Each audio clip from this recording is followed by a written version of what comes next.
নমস্কাৰ বন্ধুসকল, মই নিপীড়িত বৰা, এজন সাধাৰণ জনতা, এই গুৱাহাটীৰে জনতা। আচলতে এতিয়া আপোনালোকে দেখিবলৈ পাইছে, চাওক এয়া বৰষুণ আৰম্ভ হৈ গ'ল। আৰু বৰষুণ দিলেতো আপোনালোকে জানেই গুৱাহাটীৰ বৰষুণ মানে কেনেকুৱা অৱস্থাৰ সৃষ্টি হয়। পানীখিনি বাৰু আচলতে ক'ৰ পৰা নামি আহে বন্ধুসকল, ক'ৰ পৰা নামি আহে বাৰু এইখিনি? আৰু 5 তাৰিখৰ দিনা যিখনে হৈছিল বন্ধুসকল, আপোনালোক চাগে সকলোৱে জানেই।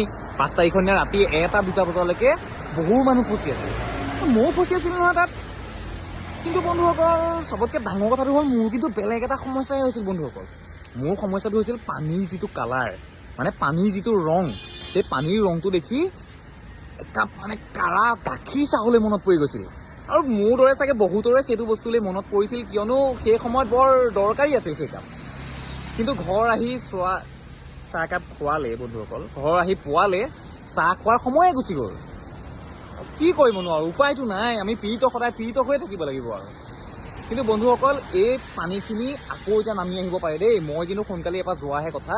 আপোনালোক সাৱধানে থাকিব, ভালদৰে থাকিব। আকৌ লগ পাম বন্ধুসকল, বাই বাই।